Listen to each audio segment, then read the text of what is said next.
it's 10 o'clock, or the hour that we agreed that we will begin our dialogue. So I'll just say a couple of words. What are we doing?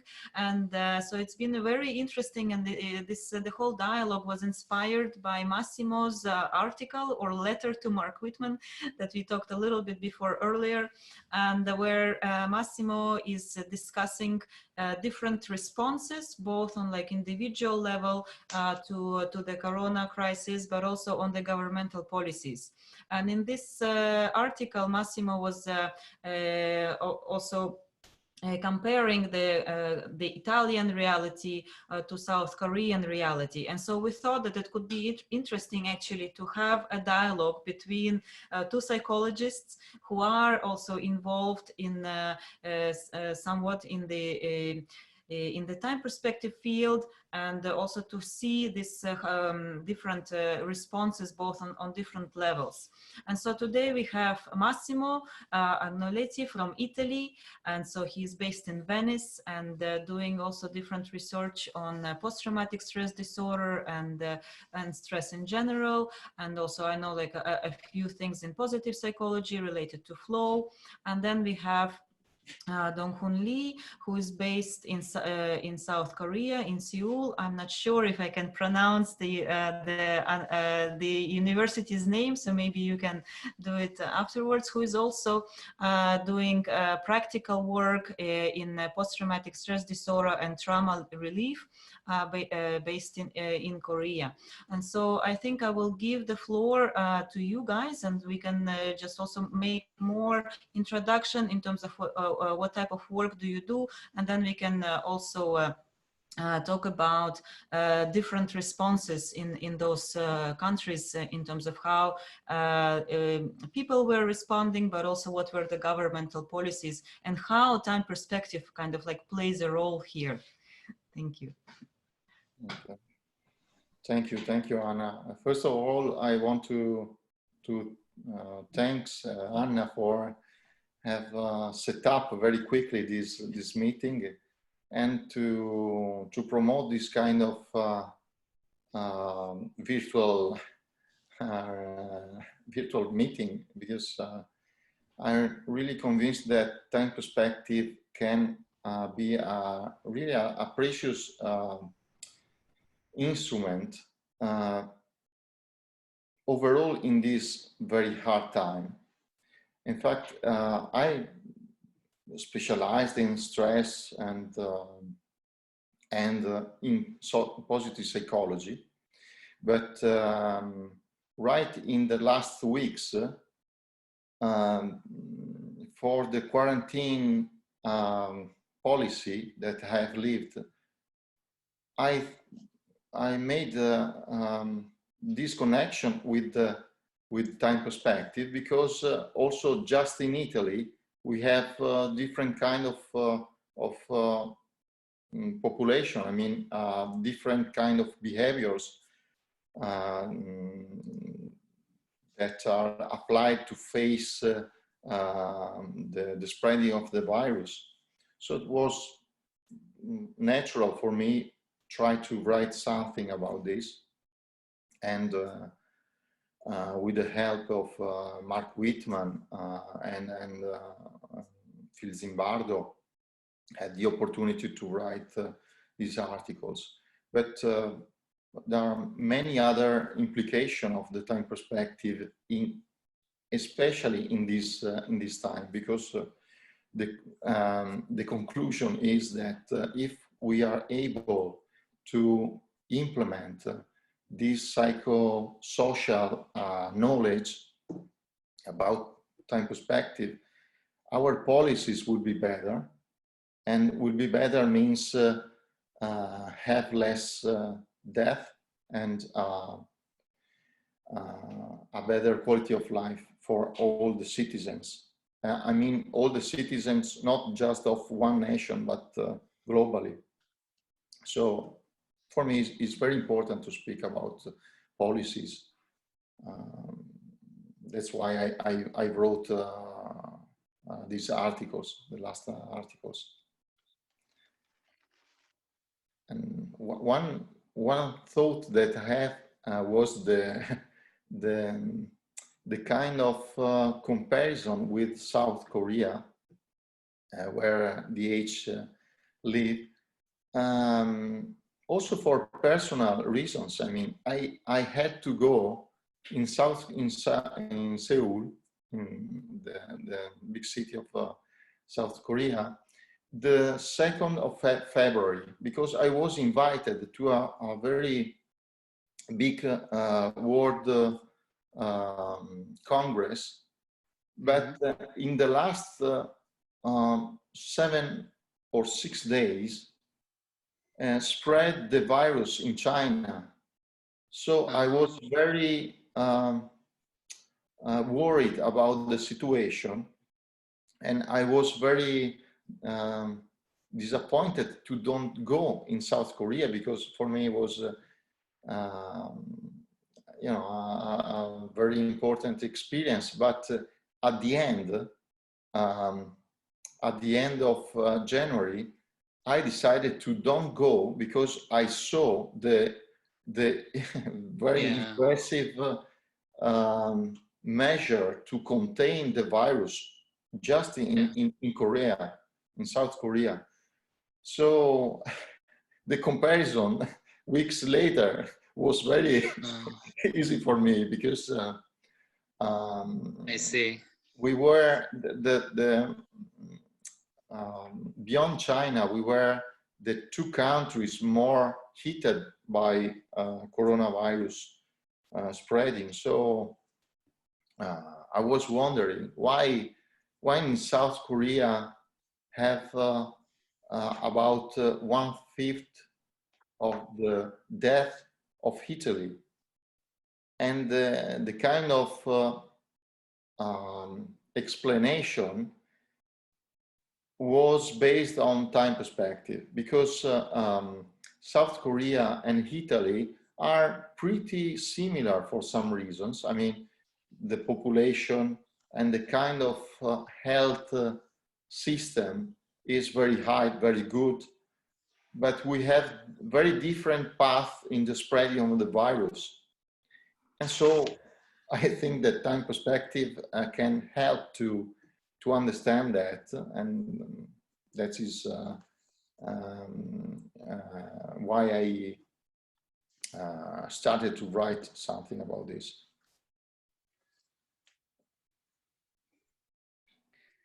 Yeah.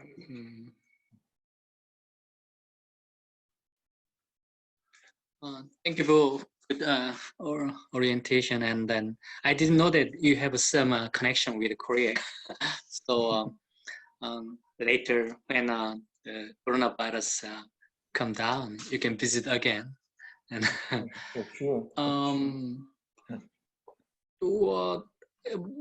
To me, I didn't actually think about that, the connection between coronavirus and time perspective. So your article was very interesting to me. Wow, how can this connected? So it was that's why your article was very interesting to me. We need to think about one thing when you pointed out in your article. First, at the ethnic level and nation level, we are basically in a collective culture, South Korea. To me, my understanding is that Italy is a kind of the individualistic culture, right? Western culture. Yes, I think so. So Japan, South Korea, and then China kind of dominated by collective culture. That's a kind of big issue. That's why national policy and then can be forced over the people. That's kind of a big point. Additionally, I can point out is that we already experienced the same situation a couple of years ago. Kind of MERS attack. MERS. Yeah. So at that time, we experienced a very similar kind of social isolation. Mhm. That's why make us to prepare better condition compared to other countries. Another thing, is kind of an environmental issue will be insurance system. I'm not familiar with the Italian insurance system, but on the newspaper, I saw that your country is a very good kind of medical settings. My country, totally different from United States. My understanding, when I studied in the United States, their medical system, medical insurance is very kind of the, how can I say, not good. Medicaid, Medicare, only for the poor people. That happens to Obama kind of presidency. But over the long history of my country, we have national supported insurance system. So Korean people has really good medical settings. So to me, we compare the two countries between Italy and my country. There are many factors involved. That's my kind of at this time thinking about that. Yeah, you know, for that reason I think that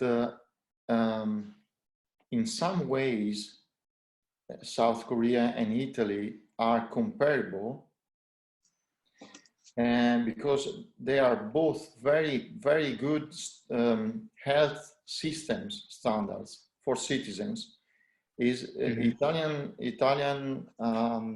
health system is very far from the US model. That I'm worried for my US friends, because the impact of the virus in that kind of system can be really catastrophic. I mean, because it is catastrophic also in Italy, and we can face with a lot of health, very good health systems. I can understand, I can imagine how could impact in the US system. But anyway, South Korea and Italy are similar, and similar also in population. We are different from other aspects, no? For example, we are older. No, the citizen in Italy are, statistically speaking, we are older than South Korea.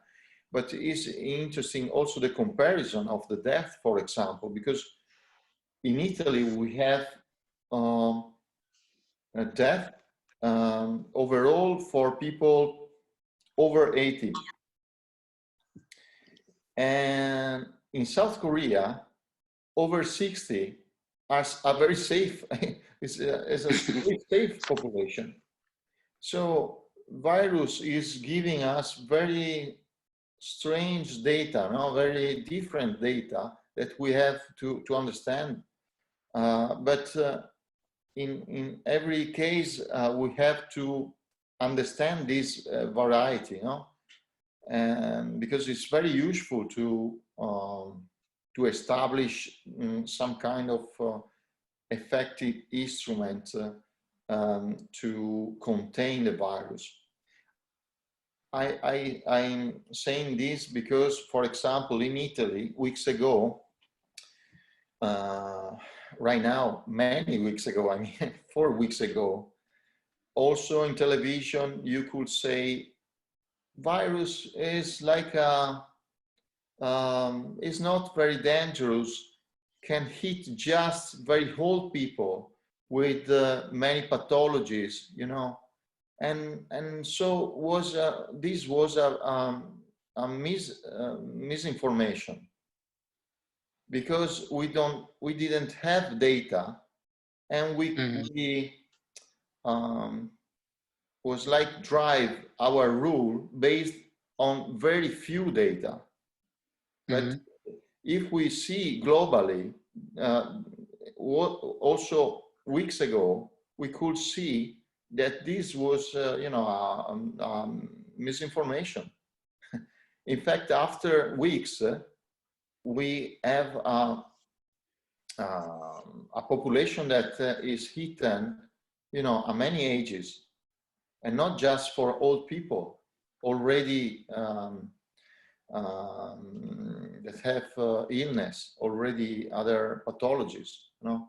So there are many different data, but from time perspective point of view, was interesting for me that also if the two countries are similar for number of citizens, no, population, and the kind of efficient health system, the path of the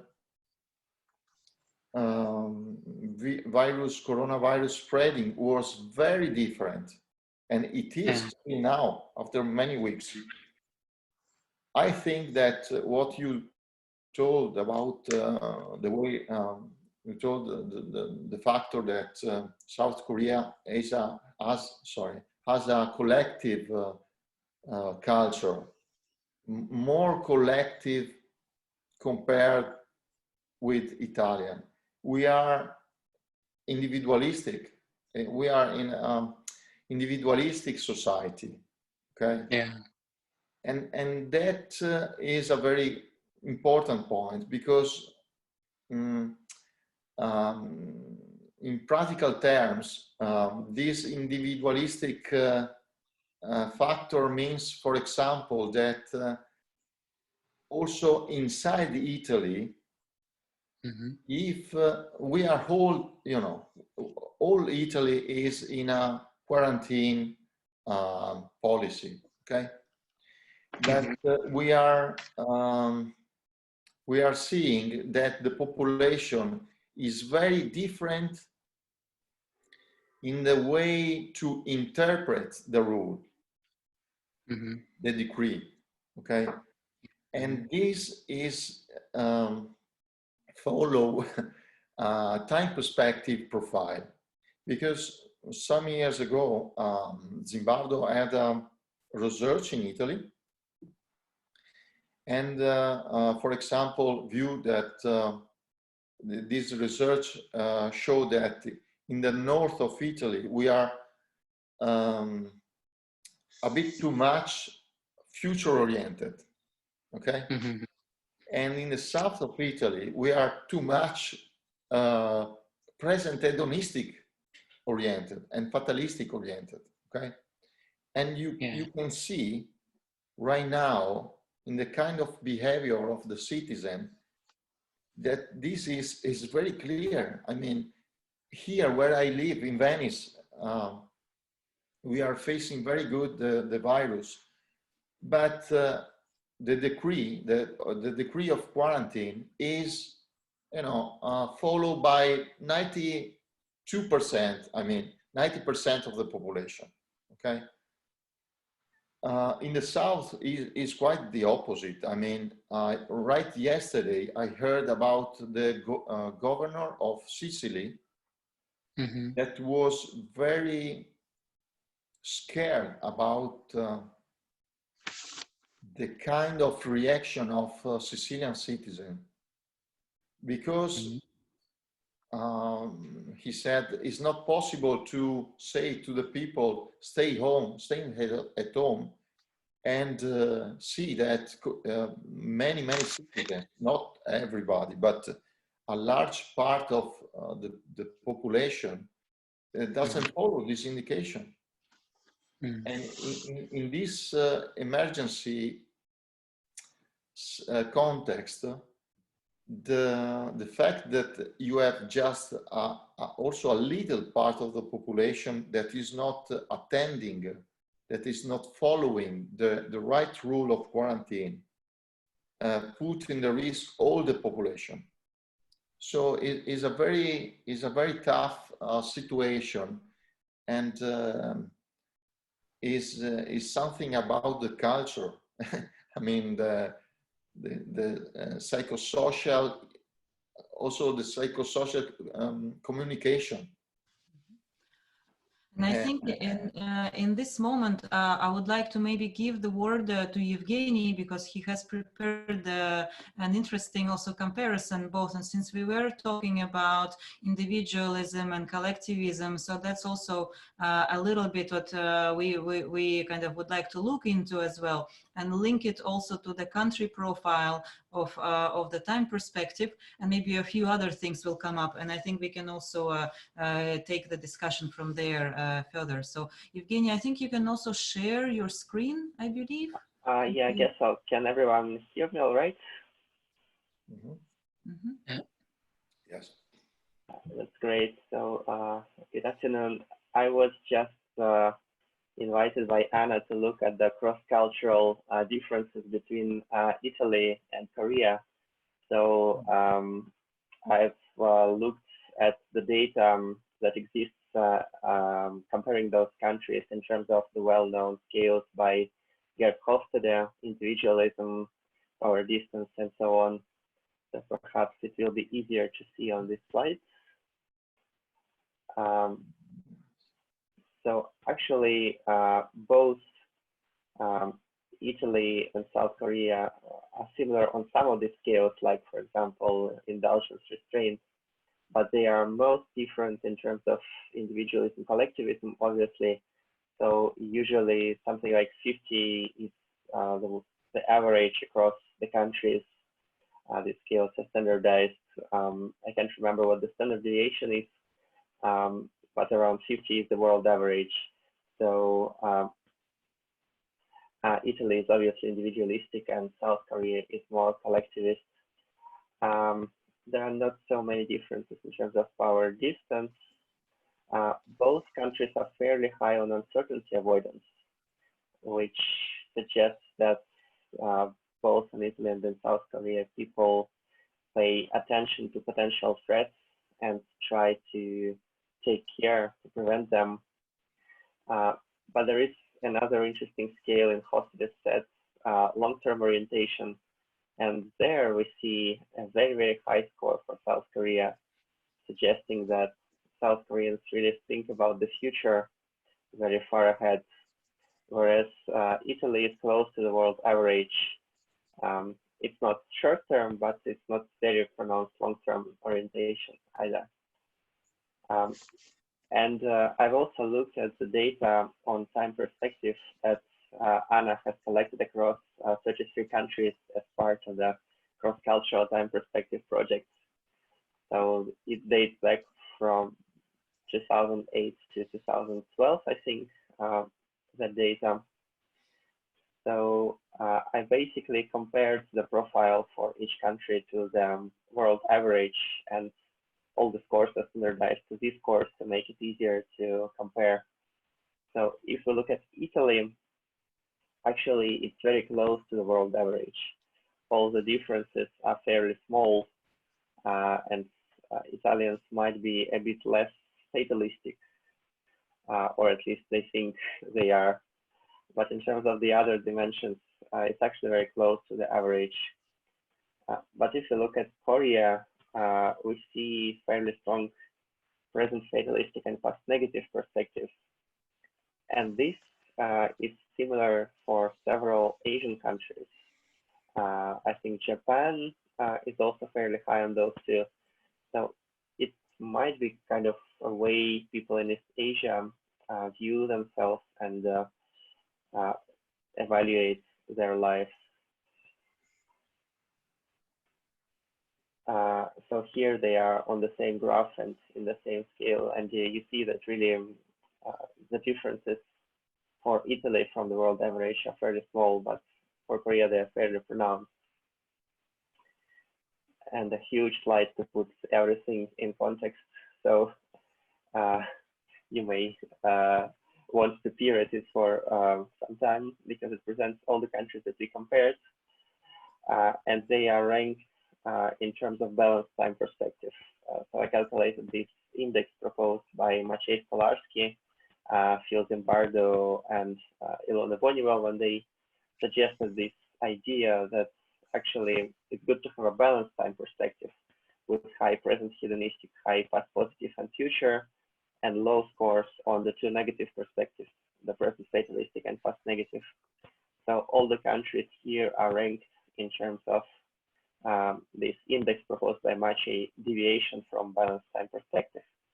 So basically, the countries on top that have a more balanced time perspective, and the countries at the bottom of the list, they, we can say, deviate from this ideal vision of time perspective by Zimbardo, although we can also discuss whether it's universally, culturally applicable. So actually, for both Italy and Korea, the deviations from the average are not very high, because you can see that in some countries like Slovenia or Spain, we have stronger scores. And also, it's important to remember that these data are based on diverse demographic samples. In some countries, we had students. In some countries, we had employees. In some countries, we even had representative samples. So some of these differences may be explained by some kind of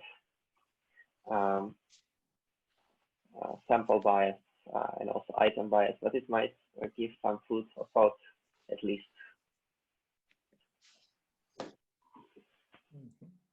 Okay. Yeah, very nice. Thank you so much, Evgeny. I think there is definitely many. Very interesting. Yeah. Also, because there are some data that are counterintuitive, right? I mean, if I understood well, the data seems to show that, for example, Italian population is not so fatalistic, right?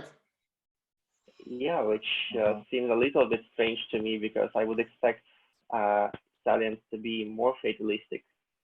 But perhaps this sample comes from northern Italy, if you can remember, Anna. Yeah, I remember there was something particular about the sample from Italy, but I'm not sure if they were studying to be priests or something like this. I'm not sure. I'm not sure now, but I think in any case, all of this data is kind of like a bit old also. So it's like a definitely pre-corona, you know, type of like slice of the of the reality. And I think it would be very different if we do the study now and also, or after the crisis is also over, because now I'm also like thinking in terms of the balanced time perspective. And if Evgeny, if you can go back to the Korean slide, and maybe also we can hear some of the reflections from Don Hun Lee in terms of this. That's what I'm kind of like seeing here, that maybe there were some kind of like collective events, like more like collective memory that we kind of like we see here, that there are some events in the history of the country that make kind of this very present fatalistic and past negative profile, but maybe that is what is helping to be with this, that's why it's kind of like contributes to this long-term orientation. So it's kind of like we should be ready for whatever comes. And so then this type of like fatalistic, I don't know, way of living, it becomes also kind of like a post-traumatic growth in a way. So that's like a way of coping with the situation. And so maybe we will have to actually rethink that the balanced time perspective will be different for each cultural setting because of the unique situations that the people are going through there. So maybe like this kind of like having just one model that we apply to each of the country is not a very good way to do it. That's just a couple of my thoughts now. But it would be nice to hear some of your reactions, both like from Massimo and Don Hun, in terms of like looking at these graphs and what do you see there, and does that really represent the reality that you live in? It's always this I think dialogue. in my mind right now, watching this data, for me, the most important combination that I see, in a meaningful way is the data of South Korea about the combination of fatalism and long-term orientation. This is a strange and surprising in some ways combination, no? Because if I understand well, South Korean people seems to be very fatalistic, but very long-term future orientation, okay?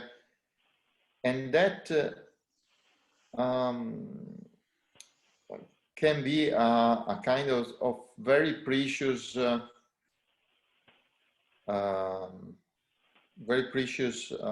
information, because we know that if we are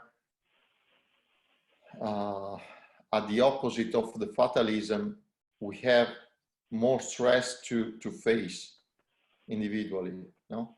Because we feel the responsibility of the event that we are facing. So, as Anna said, seems like a kind of mechanism to cope in a more efficient way the trauma. And this is one consideration.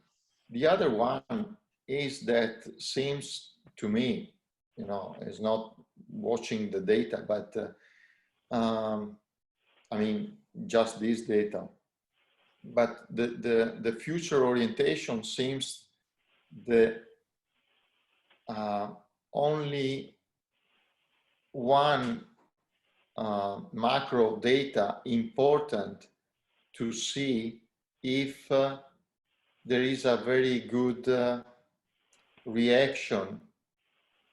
I mean, the efficient way to face the coronavirus spreading also in the policies adopted, because I'm sure that Indian, for example, in India, Indian people are very fatalistic society, but is not with a long-term orientation, and that can be useful to read also the things that are happening in this time.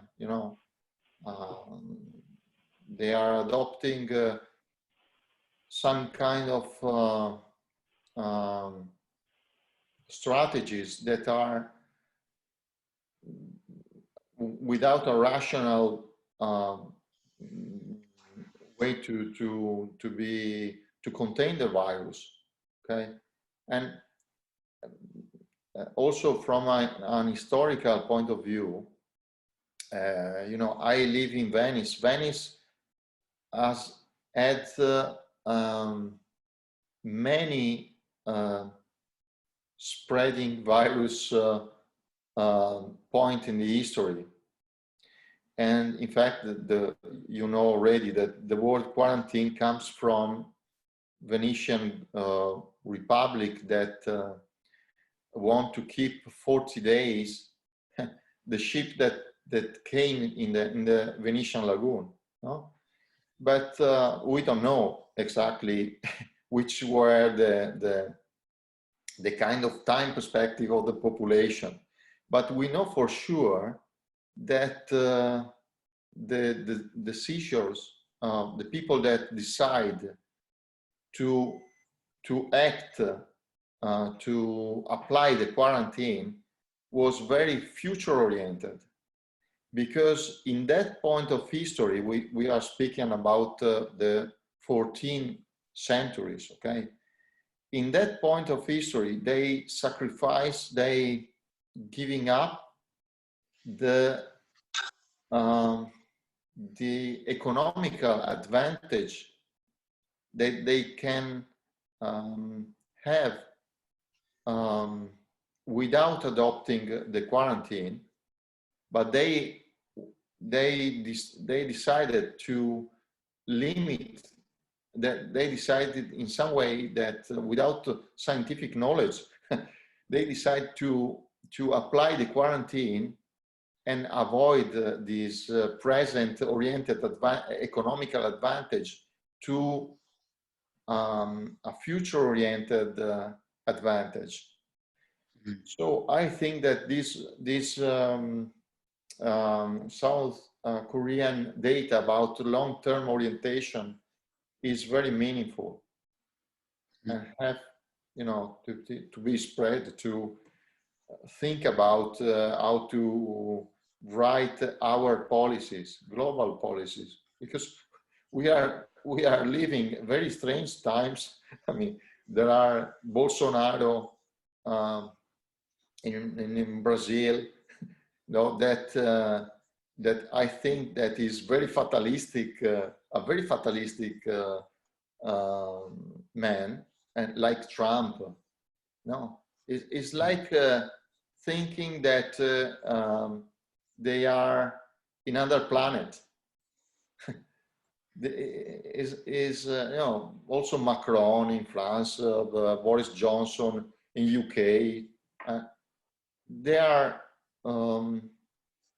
deciding like people without a long-term perspective, that consider that if a country, neighbor country, very close to your, you know, to your nation, have a big problem, health problem, probably will be a problem also for you.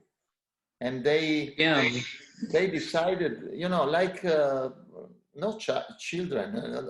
It is worse than children, because children don't have this kind of thought. Is very strange, no?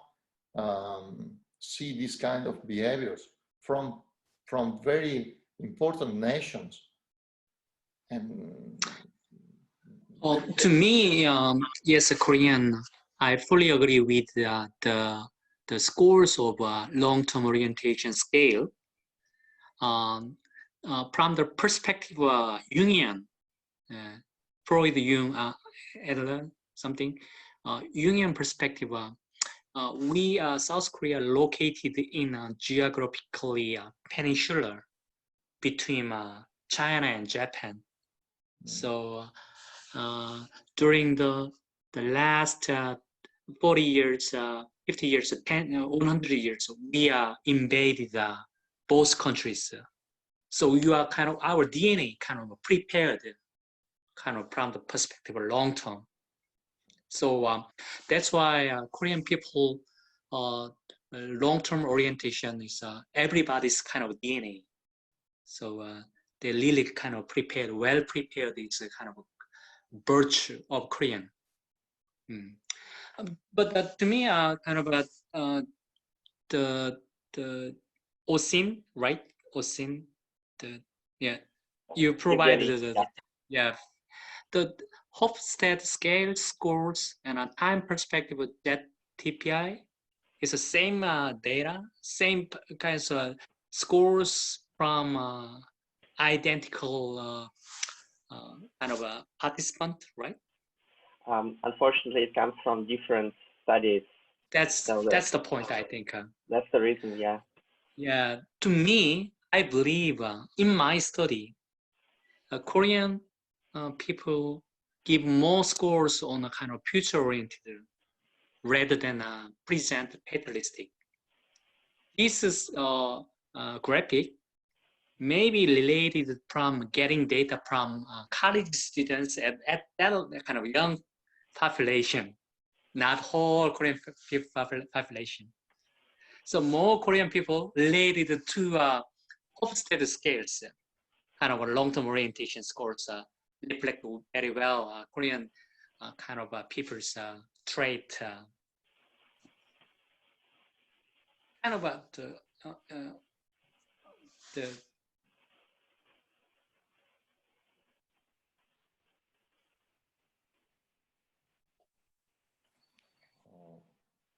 Can I ask you, sorry, can I ask you if in your personal perception,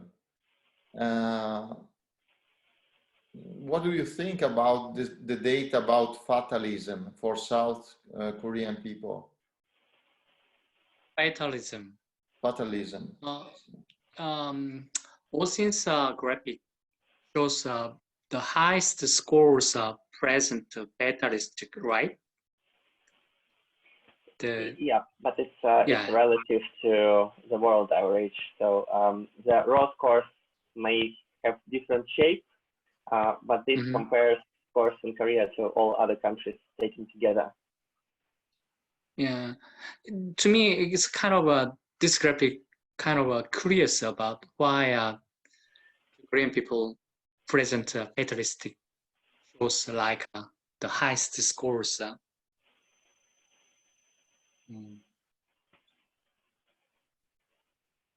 What about in Italy? So can I see the Italy present fatalistic? So it seems we are not very fatalistic, right? Yeah. Yeah. I'm getting close to the average, right? I mean, will be interested to see where they you know, the kind of population. But anyway, we can, you know, also change. Is something that changes in the time, the time profile. So will be in, you know, in my personal experience, perception. I mean, I see like a good data, you know, this long-term orientation, you know, and also the individualism. Probably in the last years, but I mean in the last decades, the individualism is much more higher than compared with some years ago. And also masculinity, I think. The uncertainty, avoidance, I think that is going very high. And with facing with this emergency, will go up to the roof. I mean, right now, also yesterday, I saw some statistical data from the just from the Italian population, and they say that the economical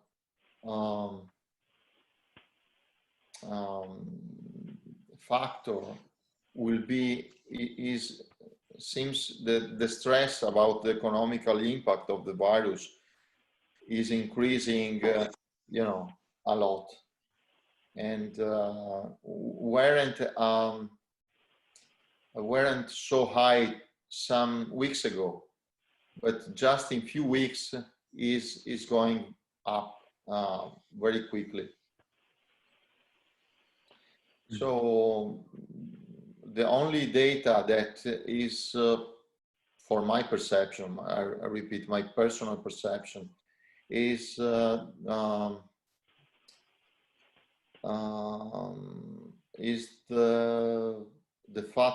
present fatalistic. But if I could bet, I bet that the data come from not from all the Italian population, but you know, in a northern section of the Italy, because in Italy, one of the characteristics of Italy is that we are very heterogeneous. We are very different in the time perspective as in other aspects, and that for historical reasons. So, and it's not something that surprised me. You know, it's also difficult to bring the data from different different area of the Italian population. So probably is spurious data. But maybe also like this, the crisis that we are all experiencing now, and maybe if we can bring forward to the research foundations in terms of, okay, that we really need some funding actually to do a proper research. And because I think in terms of the ZTPI, we had well, quite a large sample in Russia and try to kind of like have it, you know, from various places. But I think the only sample which is national representative in our study is from Czech Republic, because they were part of like a bigger, larger scale research. And so they had the access to a totally national representative sample. But it is not easy. But maybe in terms of like, if we can motivate and saying that this is really crucially important, and especially now that maybe we can actually get, you know, some kind of funds in terms of actually make a large scale and proper research in this regards in different countries. That's I'm thinking that could be used as a precedent as well. And I think I would like to also like comment on one thing, because this was done, you know, by our colleagues who were studying the financial decisions and the time perspective. And so they kind of like, they show, of course, that, yeah, like those who are very high and present hedonistic, so they would be spending a lot. But those people who are quite high on past negative, they're very good at saving. Because maybe some of the, you know, past experiences they learned through, and so that's why they're much better at projecting into the future. And so that's also kind of like looking at again at like the South Korean graph. Maybe this can also kind of like be explained both from the what Hun Lee was saying in terms of the historical context of how the country was kind of like developing, and having this both kind of like a negative past, maybe which is more like a collective representation, and the long-term orientation. But that is kind of like linked very much in this regards, that yeah, I'm kind of negative about what is happening, but I'm at the same time preparing for the future. And so that's kind of goes hand in hand, I think, and we can kind of bring in this this perspective as well. I don't know if you have any other insights, any other comments, or should we open the floor to the questions from our colleagues who are attending the meeting? Let me say something. Sure. And I fully agree with the Massimo's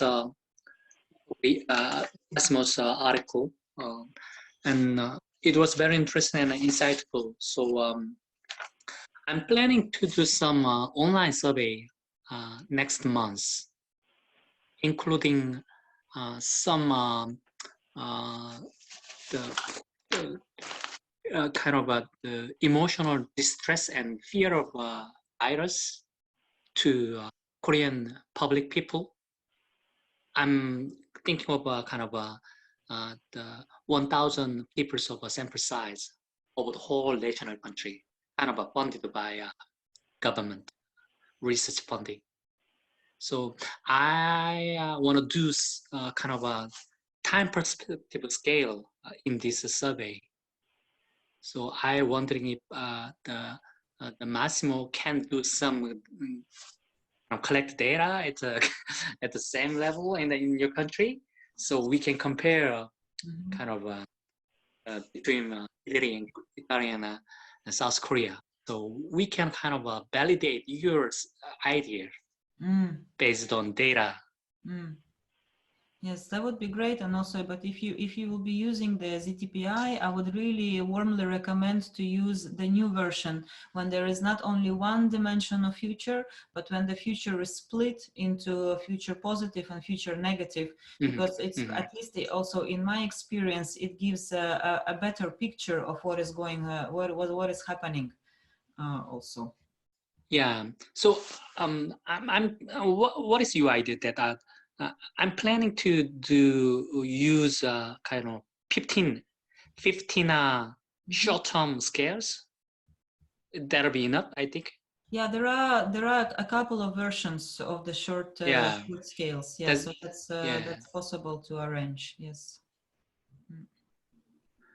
If that is happen, I can provide with Massimo more reliable data about Koreans' kind of term perspective attitude. Yes, that would be fantastic. I think it would be an interesting study to do. But I think I would like to invite everybody who were listening to us to, if they would like to come forward and ask a question or provide a comment in terms of if there something you've seen on the graphs or otherwise any other questions to our colleagues. You're more than welcome.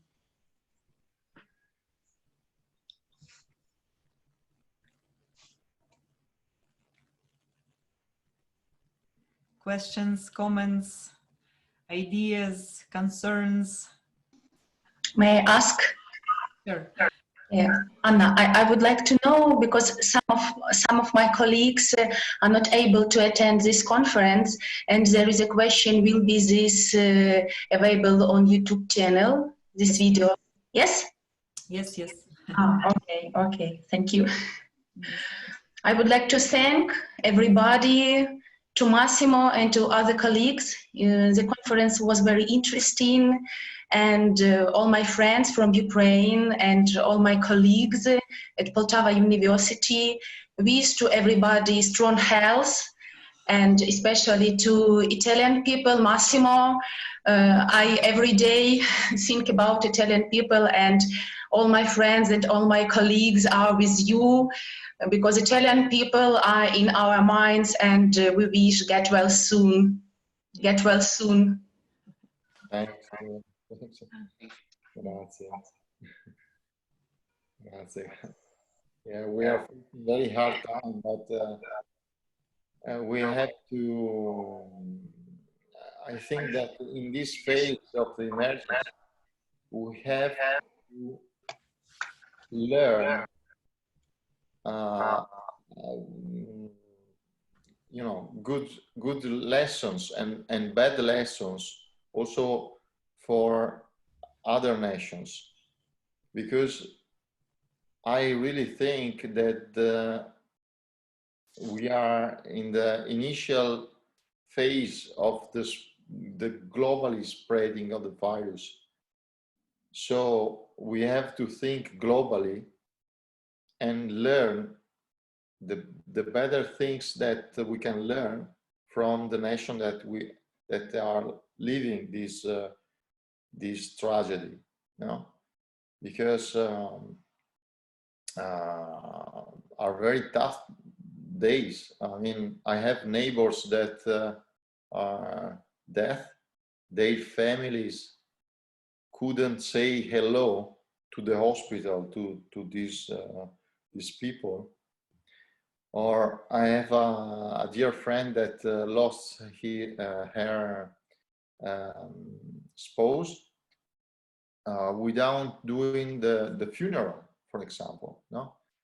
And these are changing our way to face our daily life. I mean, is like a disruptive event that will change our future.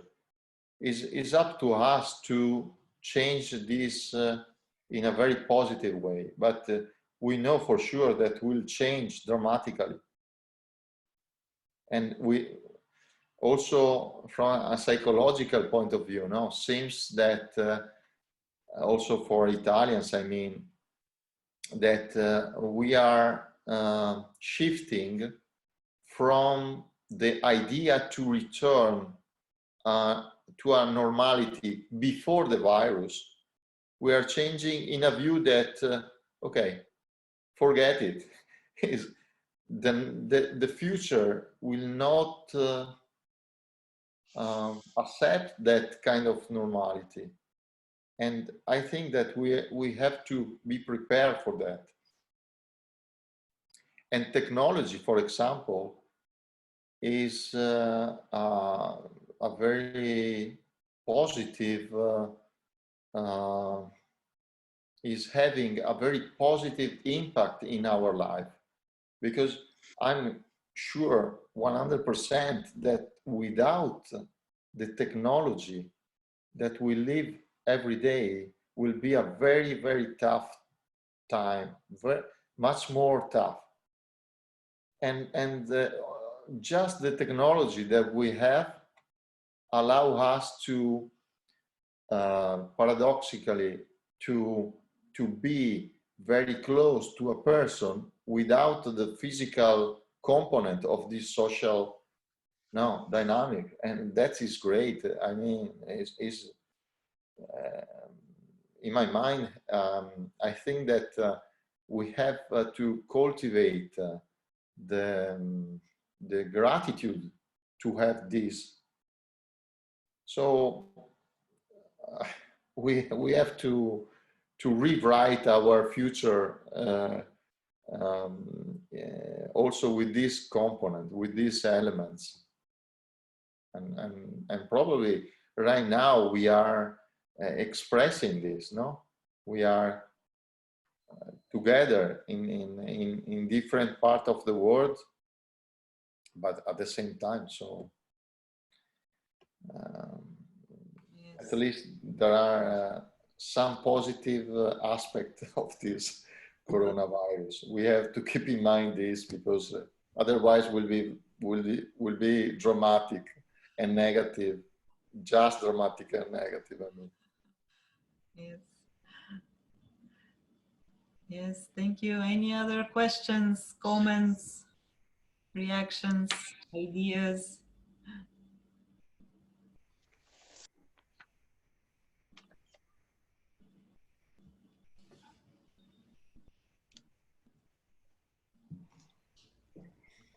But yes, the video is going to be available, so we will put it up on the YouTube, and we will try to figure out an alternative platform so that also our Chinese colleagues could follow us. Also, I don't know, I don't have a solution yet, so if you know of something, please let me know. And we will continue with this series. I have a couple of ideas and topics and people to whom to reach out, but also if you have a proposal or there is something that you think it could be nice also to engage in terms of maybe have again a dialogue between two different countries or two different specialists in terms of what we as people who work with the psychology of time can we kind of like offer as a response in this situation, because it seems like there are a lot of different things that we can offer and we can contribute. So that's please come forward, write me an email, and we'll try to arrange this. I have access, like full access to Zoom until end of May. So I'm thinking at least to have like one webinar once a week or something like this. Yeah, this week was a little bit special because of the time zones. So we had two of these talks happening at the same time, but we'll see and try to also spread those out.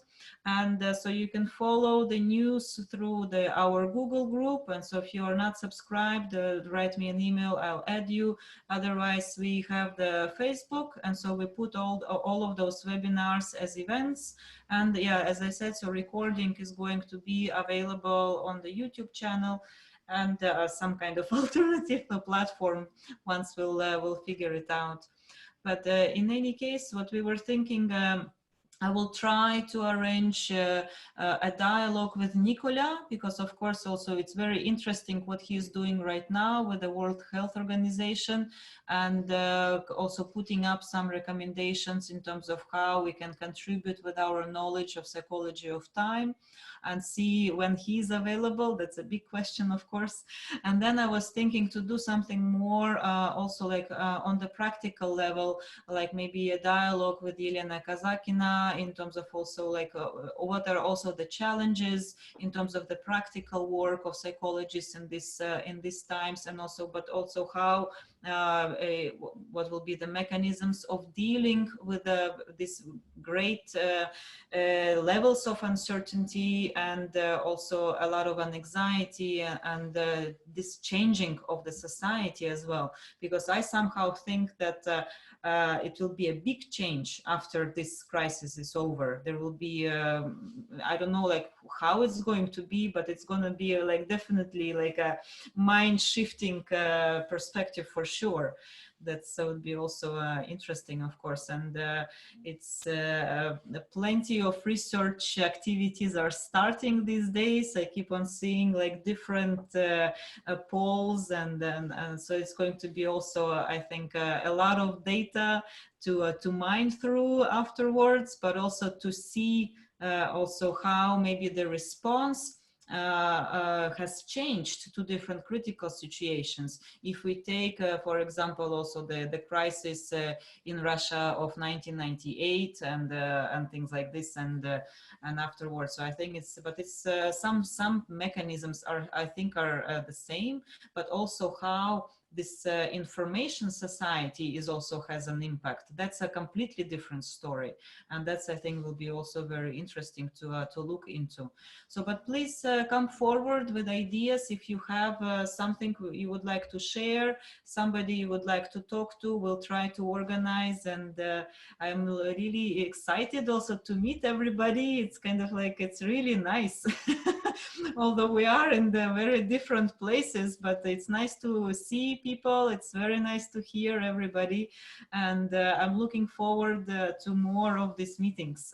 So thank you for agreeing to joining us. I don't know. I see Federico. I don't know if you made yourself visible. Do you want to ask a question? No. But if we can. Thank you. All wave, I'll try to take a picture at the same time. That's very nice. Perfect. Great to see everyone. Very nice. All right, but thank you so much for today, and we see each other next time. So keep well, stay safe. Yeah, safe well. Thank you, Anna. Thank you, everybody. Thank you so much. Thank you, Massimo. See you, bye. Thank you. Bye. Thank you. Stay safe, huh? Yes. Take care. Bye. Ciao. Ciao, ciao.